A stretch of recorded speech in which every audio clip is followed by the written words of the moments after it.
Таван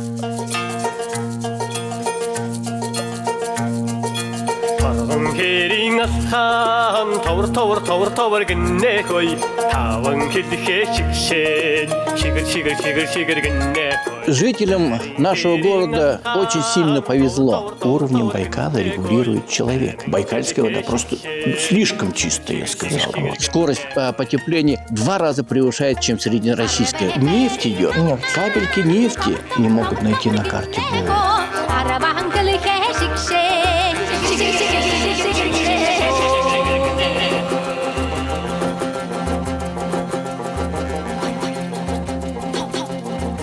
Здравствуйте, Сайну. Сайну, здравствуйте. Сегодня мы очень рады приветствовать и видеть в гостях у нас Музея природы уважаемого Ендон Джамьяновича, академика Российской академии наук, доктора географических наук, директора Байкальского института природопользования Академии наук и вице-президента Русского географического общества. И у меня такой вопрос, который, наверное, очень волнует всех. Вот то, что мы с вами находимся сейчас в Музее природы. Да? Вот новая обновленная экспозиция «Таежная, озерная, степная». И когда туристы приезжают, они восхищаются и говорят: какая у вас разнообразная Бурятия. У вас есть и тайга, есть и степь, есть и водные просторы. Ендон Джамьянович, откуда у нас такое разнообразие ландшафтов? Спасибо, Татьяна Анатольевна, очень интересный вопрос. Я хотел бы начать с названия выставки «Таежная, озерная, степная». Это, на мой взгляд, действительно очень удачно в своих стихах наш народный поэт Дамбазот Бишралсараев кратко, емко, с такой теплотой, любовью, я сказал бы, охарактеризовал разнообразие и красоту природы родного края. Здесь у нас присутствуют и горные хребты, степные равнины, тайга шумит, и озера, болота, все разнообразие разных ландшафтов. И говоря про разнообразие, я хотел бы вспомнить русского писателя Антона Павловича Чехова. Когда он проезжал на Сахалин через наш край, он сравнил со Швейцарией и Финляндией. Со Швейцарией, потому что увидел высокие горы, сильно расчлененный рельеф, а во втором, это большую озерность, как в Финляндии. И он написал в своих дневниках и записях: я здесь, в Забайкалье, находил все. И Кавказ, и долину Псла, и Звенигородский уезд, и Дон. И он сравнивал: ночью скачешь по Кавказу, а днем по Донской степи. Взять нас сегодня, сядем в машину, поедем из одного района в другой, действительно эти разные ландшафты открываются. За перевалом совершенно другая картина, со свойственной растительностью, эндемичными видами животных. То, что сегодня очень хорошо, разнообразно все представлено в нашем музее. И это разнообразие почему стало возможным? Потому что наша территория приходится как раз на переходную зону от горно-таежных районов Восточной Сибири к степным районам Центральной Азии. То есть это такой переход, да, получается? Да, но такого резкого перехода границ невозможно выделить, потому что они настолько вкраплены друг в друга и заходят глубоко в свои природные зоны. Тайга распространяется в степи глубину на юг, также степи выдвигаются на север. И такая очередность формирует очень интересную переходную зону, лесостепь называется. Это когда в степи встречаются и лес, и степная растительность. Эта особенность и определяет это разнообразие. А почему, если перейти к природным факторам, почему так стало? Это, наверное, от местоположение нашей территории. А Бурятия располагается глубоко внутри континента, азиатского континента, вдали от влияния океанических воздушных масс. Вот. И способствует этому общеприподнятость территории над уровнем моря. А сколько у нас над уровнем моря? Это примерно 500 метров. 500. 500 метров. Не больше? Не больше. Не больше. Нет, ну это степная зона. Ага. А горы у нас высокие, горные хребты. И способствует, значит, сам климат у нас континентальный, значит, суровый климат. Значит, и почему? Вот, потому что кроме вот этих факторов еще действуют другие климатообразующие факторы. Это атмосферная циркуляция и тепло- и влагооборот. Влагооборот. Я объясню.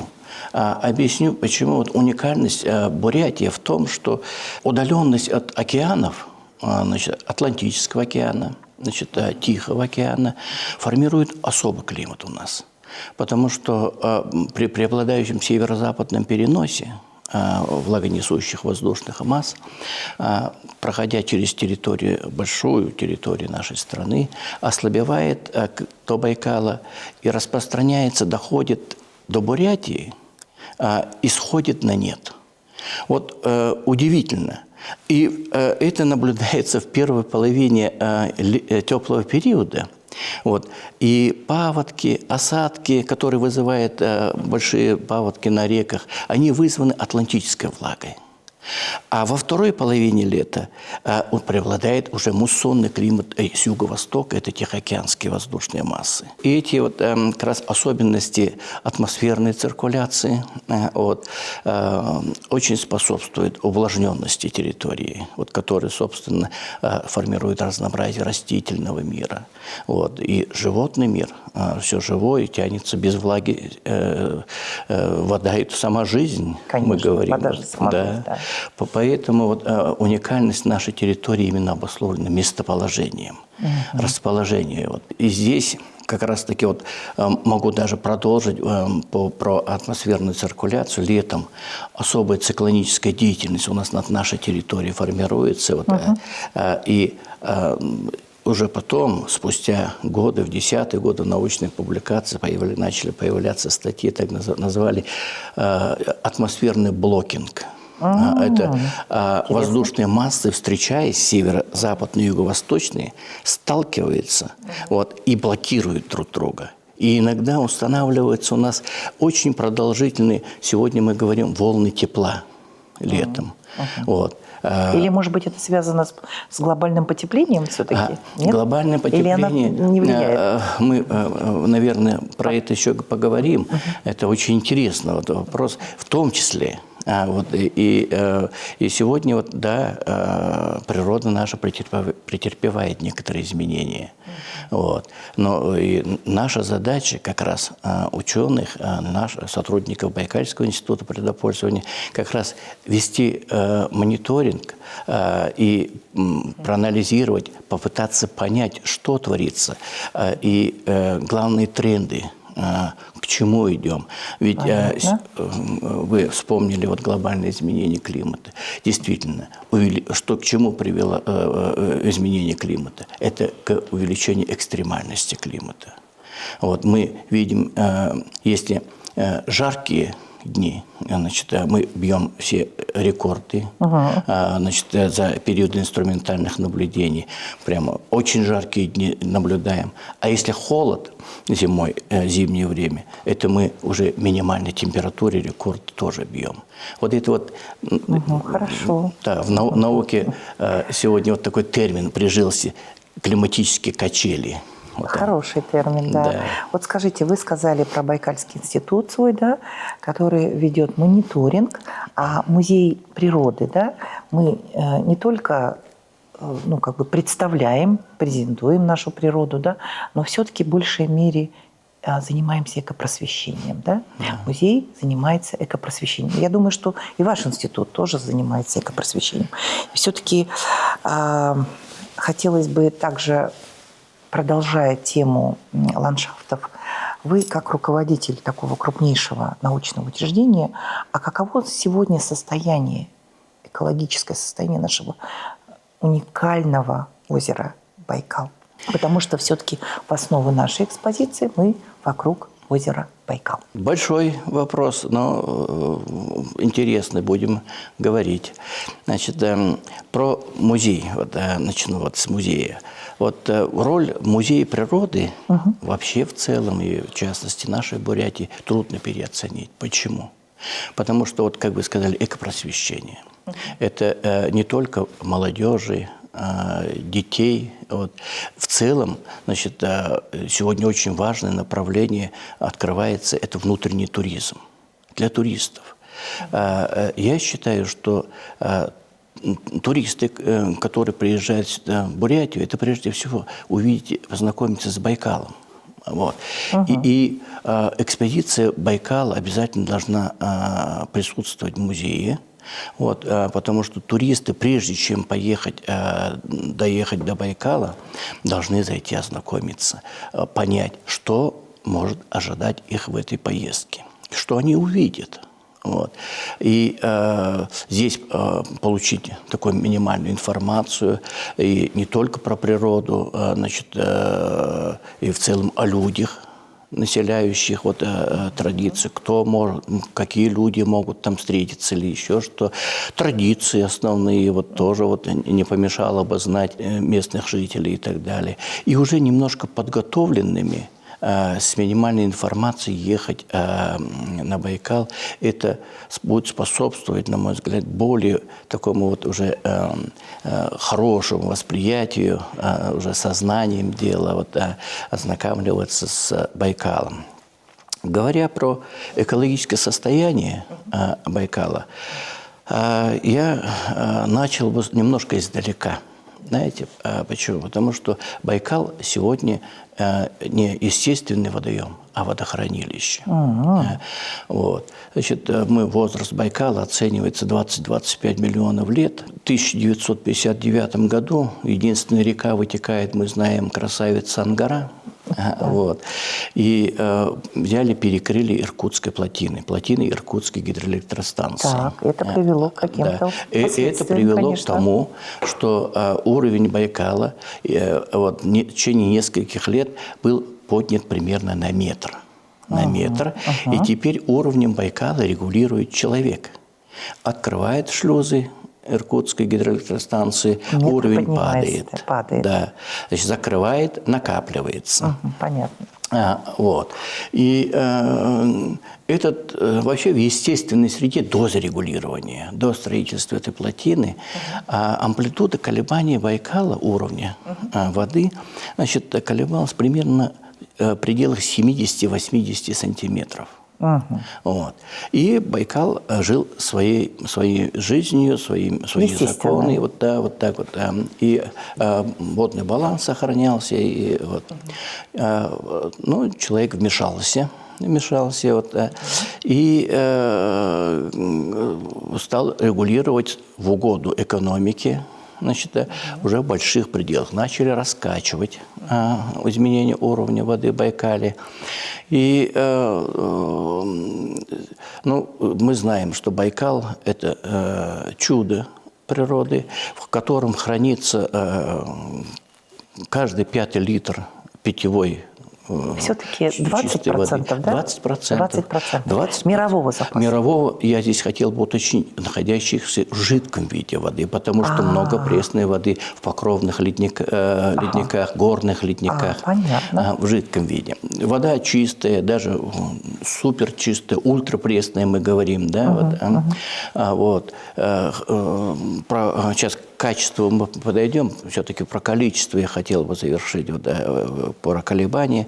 Значит, и мы помним, что в 1996 году Международное общество признало Байкал объектом всемирного природного наследия ЮНЕСКО. 5 декабря в этом году будет 30 лет.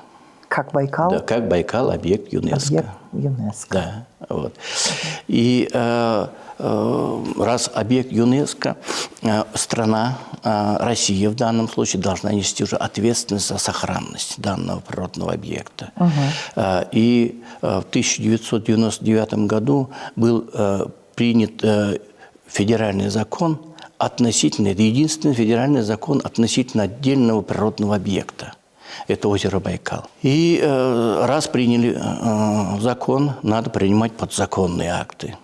И вот, чтобы прекратить вот это вот колебание уровня вверх, вниз, надо было какие-то параметры выработать.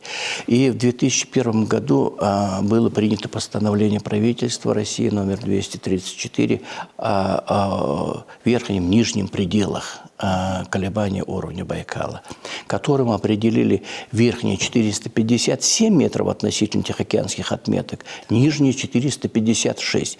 То есть 100 сантиметров, не более. Вверх-вниз. Верхние отметки мы задали. И вот внутри, пожалуйста, регулируйте Байкал. Вроде бы это немного, 100 сантиметров. Или это все-таки много? Я до этого сказал. В естественной среде 78 сантиметров. 100 сантиметров – это запасом даже. И вполне хватало. Хватало вплоть до маловодья, которое мы наблюдали с 1999 по 2018 год. Почти 20 лет. 20 лет маловодья. Мы вот прошли вот эту фазу. Вот. Обычно вообще в природе существует цикличность. И как в человеческом теле, впрочем, выдерживается водный баланс. И баланс во всем. Баланс тепла, баланс радиации, баланс воды.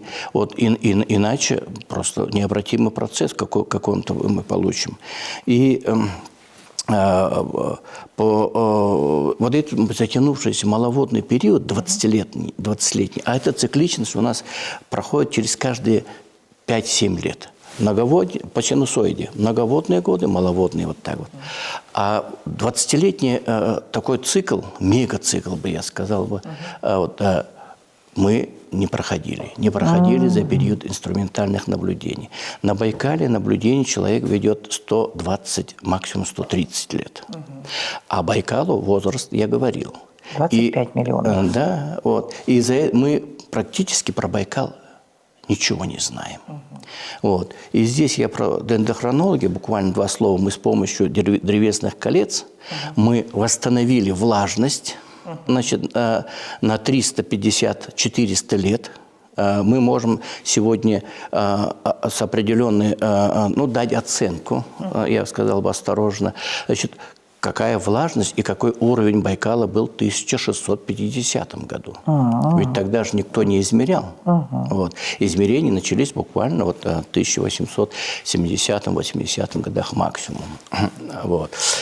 И вот это вот маловодье привело к тому, что нарушили вот это постановление 2001 года, метровый диапазон был. Значит, мы 4 раза подряд ушли ниже нижней допустимой отметки. Вот. Мы помним, что многие писали в СМИ, вот, что вот сейчас Байкал высохнет. Были такие вот люди, вот, пожары, пессимисты, были, да? Пожаров сколько было, здесь горели мы как. Конечно. Вот. И, конечно же, нет. Вот элементарно, если вот мы знаем, сколько воды в Байкале, 23,6 тысяч кубокилометров, а вытекает только Ангара, 60 кубических километров. Если поделить, вот, и допустить, что вот 300 с лишним рек впадает в Байкал, их отрезать и из котловины Байкала только выливать через Ангору воду, чтобы опустошить Байкал, нужно 400 лет. В Байкале это огромное хранилище мировых запасов, без преувеличения, вот чистейшей питьевой воды. И, конечно же, вот здесь мы чувствуем ответственность. Вот. Кроме количества, мы, конечно же, за качество боремся. То, что вы спросили. Вот. Конечно, безусловно. И про качество могу сказать. Да, очень интересно, про качество воды. Да. Вы сказали, это очень чистая, да, опресненная вода. Это ультрапресная вода. Вот это интересно. Ультрапресная. Это что означает? Это практически чуть ли не дистиллированные, потому что вот так вот, да? В воде нет растворенных солей. Нет да. микроэлементов, которые необходимы, значит, допустим, человеческому организму. Ведь мы дожили даже парадокс. Некоторые села, вот, в Турке той же, которые местное население проживает веками на Байкале, они используют для приготовления еды привозную воду. А почему? А потому что долгое употребление вот этой ультрапресной воды это вредно для организма человеческого. Вот нужны микроэлементы, соли, которые в воде существуют. И не зря вода питьевая нормируется ГОСТом, санпином. Понятно. Вот. И здесь байкальская вода просто слишком чистая, я сказал бы. Слишком чистая для постоянного употребления. А так, когда туристы, мы вот едем отдыхать, проблем нет. Зачерпнули чай, сварили, еду приготовили. Это разово приехал, въехал, никаких проблем. А вот если постоянно употреблять, это уже проблематично для здоровья. Интересно. И вот это в самом Байкале. Ну, что вот обеспечивает такую чистоту? Ну, во-первых, значит, то, что с водосбором, это основная река Серенга, я думаю, отдельно еще проговорим, это дельта. Дельта, значит, которая фильтрует всю воду, которая с водосборной территории идет перед впадением в Байкал. Вот.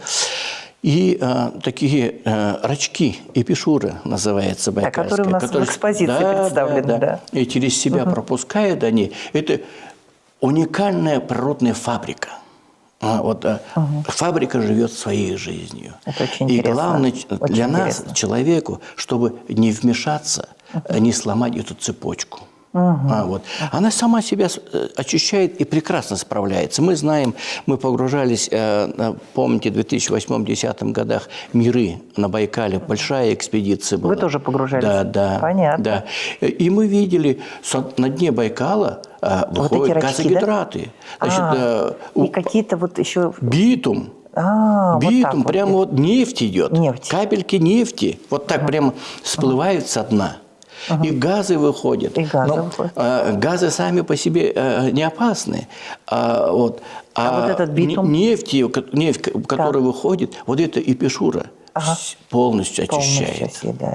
Понятно. Очень интересно. И про очистные сооружения хотел бы сказать. Тоже, тоже СМИ много пишут, и у нас народ интересуется. Да, очень интересная тема. Вот. И опять же, вот для выполнения федерального закона об охране озера Байкал в 2010 году был издан приказ Министерства природных ресурсов России номер 63, значит, о предельных значениях загрязняющих веществ, которые впадают в Байкал. Но эти нормативы касаются на сбросе из труб, которые и вообще напрямую в Байкал нельзя сбрасывать. Можно сбрасывать очищенную воду в водотоки, в реки, которые затем уже впадают в Байкал. Вот. Понятно. И вот эти нормативы, надо было быстро это все принимать, но приняли, издали приказ, и потом поняли, что это приняли такие нормативы, которые нереально исполнять? Да, это нереально выполнить. Это и стало невозможным строительство очистных сооружений, потому что в России нет доступных технологий, которые бы обеспечили бы очищение использованной воды до такой чистоты. Нет такой технологии. В мире есть. Вот тот же Сингапур, метод обратного осмоса. Но если у нас это поставить, это на порядок удорожает водоотведение. Конечно. Сразу же другие цифры будут. Да. Вот у нас, если водоотведение, сколько сегодня, порядка 48 рублей, да, за 1 кубический метр, это 480-500 рублей за 1 куб. Население готово платить? Вряд ли. Вряд ли, да. И к тому же образуются соли при использовании вот этого метода. А соли нам куда девать? В Сингапуре проблем нет, они сбросили мировой океан. А мы не можем Байкал сбрасывать? Не можем. Байкал бросать Вот. не нужно. И поэтому мы пошли, в течение 4 лет наш институт, наши сотрудники провели мы исследования, как быть. Значит, и пошли по некоторым загрязняющим веществам на ослабление вот этих предельно допустимых концентраций. Не надо пугаться. И при том, что мы ослабили вот, по сульфатам, хлоридам, взвешенным веществам и так далее, вот по основным полютантам. Значит, эти наши требования стали жестче ПДК рыбохозяйственного. А ведь рыба самая требовательная к чистоте воды. Мы пьем воду, в которой рыба не может жить. Вот так вот. Человек может... У нас ПДК попроще. А предельно допустимая концентрация для рыбы, вот она очень жесткая. И у нас... То есть это биологический ритм такой уже получается, да? И у нас, что при том, что мы ослабили ПДК, это еще все равно жестче осталось, чем ПДК рыбохозяйственное. Но зато мы вот это подогнали под технологии, которые существуют в России, и вот стало возможным как раз строительство новых очистных сооружений, которые у нас в республике ведутся, и реконструкция существующих. Вот у нас в Улан-Удэ, вот, пожалуйста, вот очистные реконструируются и так далее.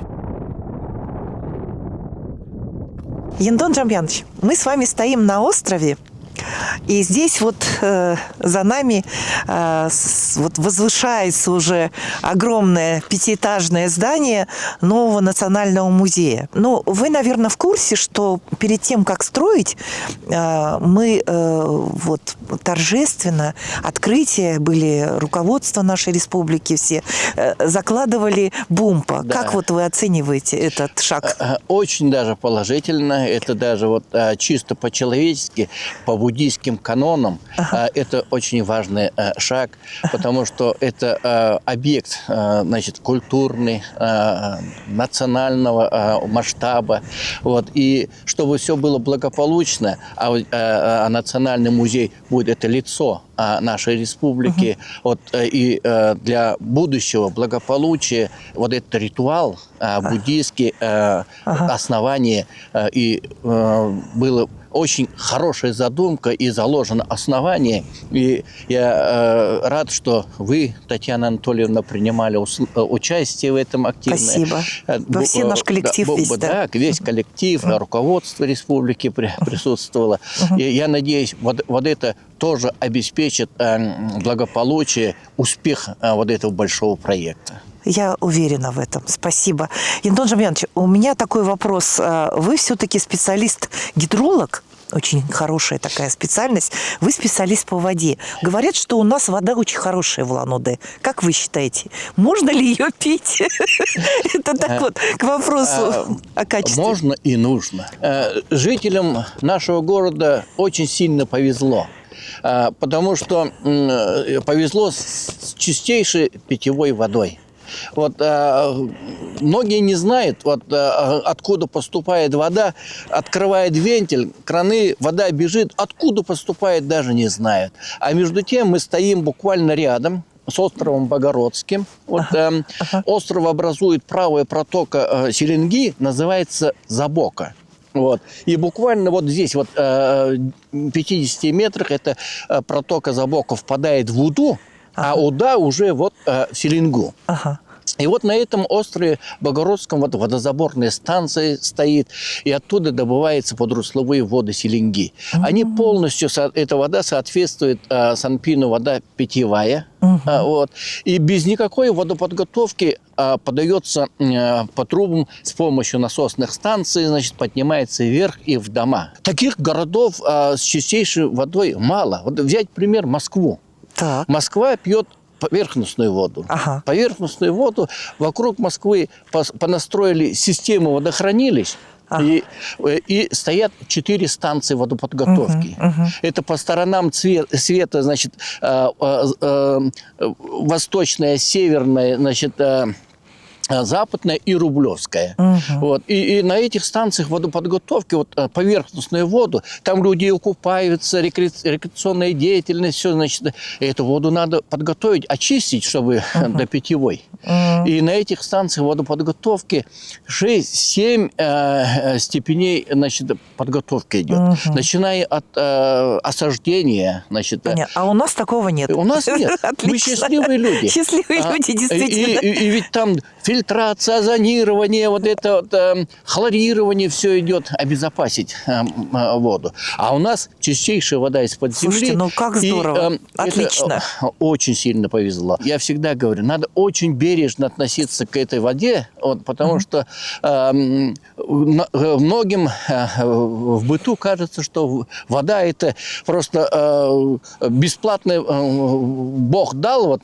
Нет, на самом деле это товар. Такой же товар, как буханку хлеба купить. Наша вода самая чистая. У нас водоканал ежедневно в своей аккредитованной лаборатории это все анализирует и гарантирует качество. Поэтому Отлично. пейте на здоровье. Спасибо. А скажите, пожалуйста, вот сейчас мы очень часто говорим про глобальное потепление климата, да? А как вот влияет ли на наш регион? Ну, мы же всегда выражаем обеспокоенность. Вот, очень коротко, Да, если конечно сказать. же. И это глобальное потепление климата не может не отразиться на нашем регионе. У наш регион в особенности подвержен. Да, это изменение климата больше коснулось арктических территорий. Вот сегодня идет подтаяние многолетней мерзлоты. Ну, пишут вечные мерзлоты, но ничего вечного нету в этом мире. Вот, многолетние мерзлоты. У нас территория, часть территории республики, это Витимское плоскогорье, Курмкан, северные районы, и Баунтовский, и Равно, как раз находятся на южной границе крылатой зоны. Это холодные зоны. Вот. И по нашим наблюдениям, глубина сезонного протаивания за последние 30 лет увеличилась на 90 сантиметров. Вот, Ничего в метр. себе. Вот. Это Значит, много. То есть протаивает многолетняя мерзлота, значит, и, соответственно, отступает граница, южная граница вот этой крылатой зоны. К чему это может привести? Это заболачивание территории. Вот так Заболачивание вот, да. территории. Для нас не столь критично, но это опасно для городов, которые построены, ну, Якутск тот же взять, да, в арктической зоне, какие города населены, они же все на сваях. Это такая часть хозяйственная, допустим, да, а на природных компонентах, как сказывается, вот, у нас изменение климата, вот, касается вокруг всего у нас. Вот, мы это уже замечаем, насколько у нас изменились, значит, сезоны. Увеличился вегетационный период.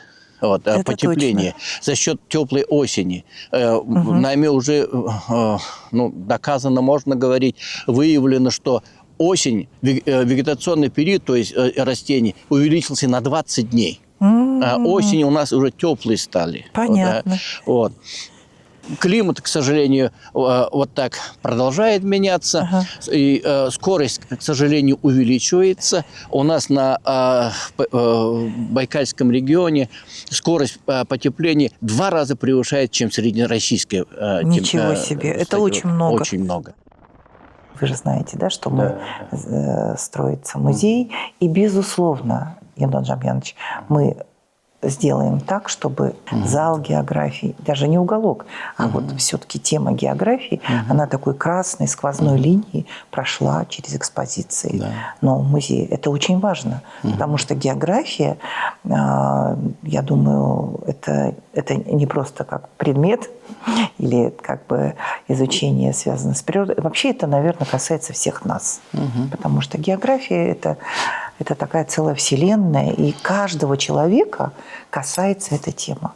Мы просто, может быть, сейчас кажется нам не так это близко, но мне очень жаль, что уроков географии мало сейчас в школе. Да. Мне кажется, надо увеличивать количество часов по географии. Согласны? Ваши слова, что называется, дубовые уши. Вот география ведь каждому подрастающему, молодому человеку или школьнику, да взрослым всем нужна. Ведь Я своим студентам преподаю в университете, всегда говорю, карта географическая на стене должна висеть. География просто так не зазубривается. Географию надо понять. Надо вот, прожить. Да. И когда новости слушаете, сразу представляете, география – это пространство. Вот. И где это произошло? Вот какое-то событие произошло, допустим, на Ближнем Востоке. Сейчас что творится в Персидском заливе? Да? Вот Ормузский переулок закрыли, и вся мировая экономика летит. Да. Вот. И надо это все представлять, где что находится. Но, к сожалению, вот вы абсолютно правы, Татьяна Анатольевна, что очень мало дают часов в школе. Недавно они меня, чуть не инфаркт меня не схватил, вот, не могут найти на карте Волгу. Вот. Река Вот. Волга, великая русская река, и куда впадает, не знает. Точно, Вот да, это вот это очень. вот мы пожинаем плоды, вот, в том числе, ну, вот сегодня, наверное, только не ленивый не пинает ЕГЭ. Вот. Это правда. Ну что, помните, знаменитый наш писатель русский Михаил Пришвин сказал: «Любить природу значит любить Родину». Вы, Янтон Жамьянович, конечно, славный сын бурятского народа. Вы как истинный патриот, я уверена в этом. Вот что вы можете сказать молодому поколению? Что сказать? Вот, любить природу, значит, любить Родину. Это очень метко сказал Пришвин. Вот. И ведь природа – это и есть Родина. Да. Вот. Человек, в конце концов, это часть природы. Вот. И Родину, но в данном случае можно перенести, допустим, вы говорите, патриот малой Родины. Вот. Что такое малая Родина? Это место, где человек родился. Вот. И это не просто место природы. Вот и Пришвин, кстати, по-моему, он подчеркивал, это не просто Родина, это не просто природа, а это человеческие взаимоотношения. Это уклад жизни, быт, традиции людей, которые вот населяют вот эту небольшую местность. И ведь человек, когда, познав себя, вот только с первыми шагами начинает знакомиться с окружающим миром. И влюбляется то, что вот увидел в детстве, как фотография преследует в течение всей жизни. Вот. И это особенно характерно, я сказал бы, для малых народов. Вот чего не сказал бы вот, про большие народы. Я в Москве много лет так получилось, пока учился, жил. Вот. И про малую родину понятия не имеют. Нет никакой тяги, нет желания вспоминать. Вот это меня удивляло. Вот. Но так абсолютно критичным быть нельзя, потому что наш поэт, писатель Распутин, как красиво он в своих произведениях описывал малую родину. Правильно? Да. Вот. И это, наверное, все-таки от человека зависит. Поэтому я бы подрастающему поколению все-таки вот пожелал бы вот не забывать. Значит, это начинается от родительского дома. От родительского дома, вот от первых шагов, вот это вот окружающей природы, вот степь, пригорок или еще что вот вокруг, речка там, которая вот купалась, вот это есть малая родина, Тонтаню, так по-бурятски говорим, да, вот, и это ценить, не забывать, потому что я убежден, успех каждого человека, значит, как раз-таки от силы малой Родины. Вот, да, Тонтаню так. Вот силы земли. Я верю в это. Вот. И я лично всегда возвращаюсь. Вот. 2 раза в год обязательно приезжаю на место, где зарыта моя пуповина, вот, ну, выполняю ритуал, который обычно вот буряты выполняют. Вот. И молодежь, я сказал бы, надо уважать вот это и любить, ценить, дорожить, сказал бы, вот, да, место, где он родился, где появился на свет. И ведь это дань, в конце концов, любви их родителей, которые вот лелеяли, вот их подняли на ноги. Вот. Я думаю, вот эта вот сакральная связь должна вот, сохраняться в любом человеке. Только тогда вот человек силен и будет уверен в своих поступках.